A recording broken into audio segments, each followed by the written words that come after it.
हमने पिछले वीडियो में पढ़ा था अध्याय 1 हिंदी व्याकरण का अध्याय 1 जिसका नाम था क्या, भाषा और व्याकरण।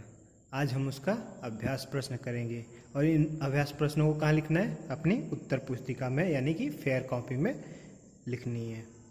तो इसके अभ्यास प्रश्न का प्रश्न नंबर 1 क्या है, निम्नलिखित प्रश्नों के उत्तर लिखिए। तो इसमें का प्रश्न है, भाषा किसे कहते हैं। तो इसका उत्तर क्या है, इसका उत्तर है भाषा किसे कहते हैं, इसका उत्तर है वह साधन जिसके द्वारा मनुष्य अपने भावों एवं विचारों का आदान प्रदान लिखकर, बोलकर, पढ़कर या सुनकर करता है, उसे भाषा कहते हैं। क्या होगा, वह साधन जिसके द्वारा मनुष्य अपने भावों एवं विचारों का आदान प्रदान लिखकर, बोलकर एवं पढ़कर करता है, उसे भाषा कहते हैं या भाषा कहलाता है। ठीक। प्रश्न ख क्या है, भाषा की लिखित रूप से आप क्या समझते हैं। तो इसका उत्तर है भाषा के लिखित रूप के द्वारा हम अपने मन के विचारों को लिखकर दूसरों तक पहुंचाते हैं और लिखी हुई बातों को पढ़कर दूसरों के विचारों को जानते हैं। तो भाषा के लिखित रूप में क्या किया जाता है, अपने विचारों को लिखकर दूसरों तक पहुंचाते हैं और दूसरों की लिखी हुई बातें पढ़कर हम उनके विचारों को जानते हैं। इसी प्रकार प्रश्न ग क्या है, ग है भाषा के मौखिक रूप का एक उदाहरण दीजिए। तो भाषा का मौखिक रूप के उदाहरण क्या हो जाएगा, भाषण। इसमें क्या किया जाता है, इसमें लिखा नहीं जाता, बस मुख से बोला जाता है, जिसमें अपने विचारों को लोग बताते हैं भाषा में। जैसे हमने सुना है ना, सुनते हैं जो क्या, अपने स्कूल में भी सुनते हैं, स्वतंत्रता दिवस और गणतंत्र दिवस के दिन भाषण होता है। तो क्या, वो मौखिक भाषा का ही रूप है। ठीक। प्रश्न घ क्या है, लिपि किसे कहते हैं। तो इसका उत्तर है भाषा को जिस रूप में लिखा जाता है उसे लिपि कहते हैं। या क्या है, भाषा को जिस रूप में लिखा जाता है उसे लिपि कहते हैं, यानी कि भाषा के लिखने की विधि क्या है, लिपि कहलाती है। प्रश्न अंगा क्या कह रहे हैं, भारत के किन्हीं 5 मान्यता प्राप्त भाषाओं के नाम लिखे। तो इनमें कौन से लिखने हैं, जो संविधान में जिन भाषाओं को मान्यता दिया गया है उनका नाम लिखना है। कुल कितनी मान्यता प्राप्त भाषाएं हैं, 22, जिसमें से हमको 5 यहाँ पे लिखनी है। तो ये 5 कौन कौन सी हो सकती हैं, इसमें है हिंदी, पंजाबी, उर्दू, मराठी, मैथिली और भी बहुत सारी भाषाएं हैं, जिनमें से हमको केवल 5 ही लिखना था। तो यहाँ पे 5 ही लिखेंगे, कोई 22 में से कोई 5 भाषाएं। ठीक। अब हम प्रश्न संख्या 2 पढ़ेंगे और उसका उत्तर लिखेंगे। तो बस प्रश्न 2 क्या है, प्रश्न 2 है निम्नलिखित प्रश्नों के उत्तर एक शब्द में दीजिए। यानी कि इन प्रश्नों का उत्तर केवल एक शब्द में लिखना है। तो इसमें क्या है, का है भाषा के क्षेत्रीय रूप को क्या कहते हैं। तो भाषा के क्षेत्रीय रूप को क्या कहते हैं, भाषा के क्षेत्रीय रूप को बोली कहते हैं। क्या कहते हैं, बोली। ऐसे ही ख क्या है, हमारी राष्ट्रभाषा का क्या नाम है। तो हमारी राष्ट्रभाषा का नाम क्या है, हमारी राष्ट्रभाषा का नाम हिंदी है। ग देखेंगे, भाषा को लिखने का निर्धारित चिन्ह क्या कहलाता है। भाषा को लिखने के निर्धारित चिन्ह क्या कहलाता है, लिपि कहलाता है। ठीक। घ क्या है, संस्कृत भाषा किस लिपि में लिखी जाती है। तो हमने पढ़ा था संस्कृत और हिंदी भाषा दोनों एक ही लिपि में लिखी जाती है, और वो कौन सी लिपि है, देवनागरी लिपि। तो यहाँ उत्तर क्या हो जाएगा, देवनागरी लिपि। ठीक। अब देखेंगे अंगा क्या है, हमारी सबसे प्राचीन भाषा कौन सी है। तो हमारी सबसे प्राचीन भाषा कौन सी है, संस्कृत। तो ये हो गया प्रश्न नंबर 2। अब देखेंगे प्रश्न संख्या 3। प्रश्न संख्या 3 क्या है, निम्नलिखित वाक्यों को उचित शब्दों की सहायता से पूरा कीजिए। इनमें क्या करना है, जो रिक्त स्थान है उस वहाँ पे उचित शब्द लिखने हैं। तो पढ़ेंगे का क्या कर रहे हैं, भावों या विचारों के आदान प्रदान को कहते हैं। भावों और विचारों के आदान प्रदान को क्या कहते हैं, भाषा कहते हैं। ख क्या है, भाषा के दो रूप, भाषा के रूप होते हैं। तो क्या होगा, दो रूप होंगे।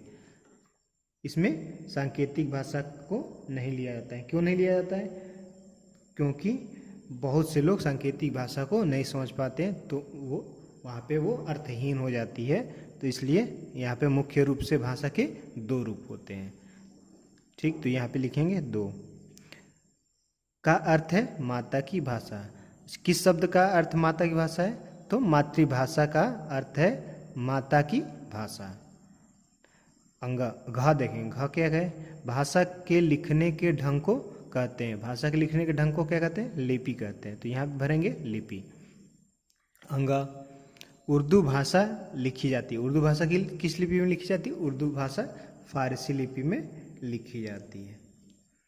ऐसे देखेंगे क्या है, अंग्रेजी भाषा है। अंग्रेजी कौन सी भाषा है, तो अंग्रेजी अंतर्राष्ट्रीय भाषा है, क्योंकि यह एक से अधिक राष्ट्रों में यानी कि देशों में बोली जाती है।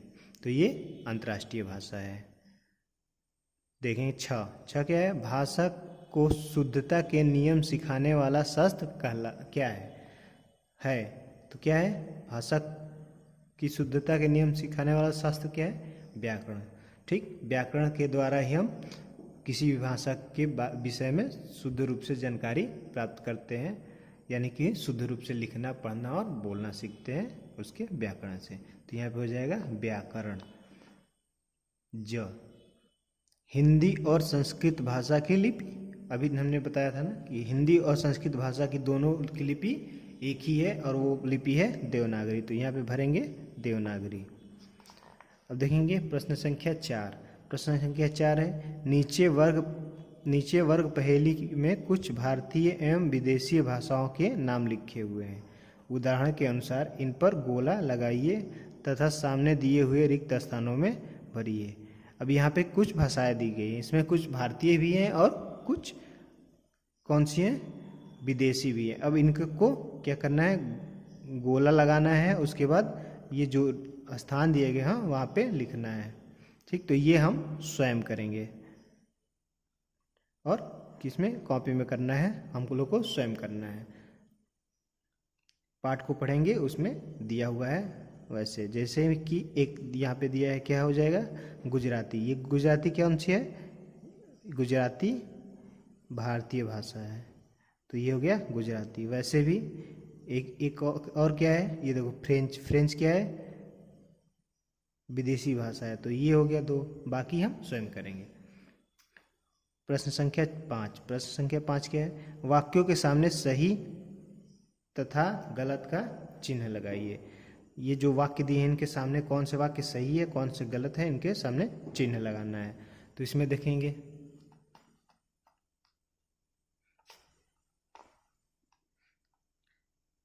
क्या है, बंगाल में केवल हिंदी बोली जाती है। तो बंगाल में क्या केवल हिंदी बोली जाती है, नहीं। बंगाल में कौन सी भाषा बोली जाती है, बंगाल में बंगाली भी बोली जाती है और हिंदी भी बोली जाती है। तो क्या हो जाएगा, ये कथन गलत हो जाएगा। क्या, चिड़ियों को बोली को भाषा कहते हैं। चिड़ियों की बोली को भाषा कहते हैं, नहीं कहते हैं। क्यों नहीं कहते हैं, क्योंकि उनकी भाषा कोई दूसरा व्यक्ति नहीं समझ पाता। जब तक हम किसी भाषा को नहीं समझ पाते हैं वो भाषा नहीं कहलाती है। तो ये गलत है। क्या है, अंग्रेजी रोमन लिपि में लिखी जाती है। तो अंग्रेजी की लिपि क्या है, रोमन लिपि ही है। तो ये कथन सही है। लिपि से हम लिखते हैं, लिपि से हम लिखते हैं, ये सही है, क्योंकि किसी भी भाषा को लिखने के लिए उसकी लिपि में या किसी भी लिपि में लिखने के लिए लिपि का प्रयोग किया जाता है। तो ये कथन सही है। व्याकरण में हमें शुद्ध बोलने, लिखने, पढ़ने का ज्ञान होता है। तो व्याकरण से क्या होता है, हमें शुद्ध बोलने, पढ़ना और लिखना सीखते हैं ना। तो ये कथन भी सही हो जाएगा। अब प्रश्न संख्या 6 देखेंगे। 6 क्या कर रहा है, निम्नलिखित वाक्यों को शुद्ध कीजिए। इन वाक्यों को शुद्ध करना है, यानी कि सही क्रम से शब्दों को लगाना है जिससे कि एक वाक्य बन सके। पी गया मोटा दूध एक बच्चा सारा, तो इसको सही क्रम, इन शब्दों को सही क्रम से में लगाएंगे तो एक वाक्य बन जाएगा। तो इसको क्या करना है, स्वयं करना है। जैसे कि ये का देख रहे हैं ना, पी गया मोटा दूध एक बच्चा सारा, तो इसमें क्या देख कहेंगे, देखो इसको करेंगे, पहले लिखेंगे एक, फिर दूसरा होगा मोटा, तीसरा क्या होगा बच्चा, फिर क्या हो गया सारा, उसके बाद दूध पी गया, तो क्या हो जाएगा एक मोटा बच्चा सारा दूध पी गया। तो इसको ऐसे ही शब्दों को क्रम से लगा के एक वाक्य बनाना है, ये हम स्वयं करेंगे। प्रश्न संख्या 7। अब प्रश्न संख्या 7 देखेंगे। प्रश्न संख्या 7 क्या है,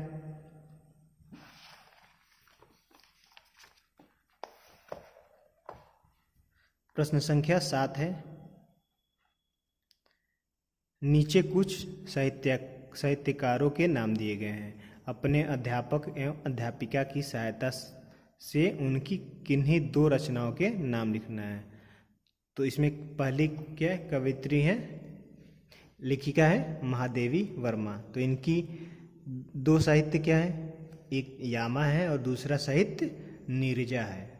ठीक, ऐसे ही क्या है, अगले हैं ख जयशंकर प्रसाद। जयशंकर प्रसाद की क्या है रचनाएं, एक कामायनी है, दूसरा कंकाल है। ऐसे सुमित्रा नंदन पंत की दो रचनाएं कौन सी है, एक पल्लव है, दूसरा ग्राम्य है, ग्राम्य क्या है, ग्राम्य। फिर है कालिदास की दो रचनाएं क्या है, मेघदूतम और कुमार संभवम। उसके बाद आते हैं तुलसीदास के बारे में तो हम सब जानते हैं, तो इनकी क्या है, रामचरितमानस और गीतावली। उसके बाद क्या है प्रेमचंद की साहित्य कौन सी है, यानी दो रचनाएं कौन सी है, एक है गोदान और दूसरा गबन। ठीक, अब है प्रश्न संख्या 8, निम्नलिखित तालिका को पूरा कीजिए। इस तालिका को पूरा करना है। तो इसमें क्या है, पहली तालिका है विदेशी भाषाओं की और दूसरा है भारतीय भाषाओं की। अब इसमें पहले में विदेशी भाषाओं में क्या है, भाषा का नाम लिया है और लिपि हमें स्वयं लिखनी है। तो इसमें अंग्रेजी किस लिपि में लिखी जाती है, रोमन में। जापानी किस लिपि में लिखी जाती है, कानजी में। कौन सी लिपि, कानजी। नेपाली को किस में लिखा जाता है, नेपाली को देवनागरी लिपि में भी लिखा जाता है और रंजना लिपि में भी। तो मुख्य रूप से देवनागरी लिपि होगी। फिर जर्मन को किस में लिखा जाता है, जर्मन को भी रोमन लिपि में लिखा जाता है। उर्दू को किस लिपि में लिखा जाता है, फारसी में। अब देखेंगे भारतीय भाषाएं। भारतीय भाषाओं में है संस्कृत को देवनागरी लिपि में, मराठी को भी देवनागरी लिपि या मोड़ी लिपि में लिखी जाती है, अवधी को देवनागरी लिपि में, हिंदी को देवनागरी लिपि में और पंजाबी को गुरुमुखी में लिखी जाती है। अब प्रश्न संख्या 9 है, निम्नलिखित प्रश्नों का सही विकल्प पर सही का चिन्ह लगाना है।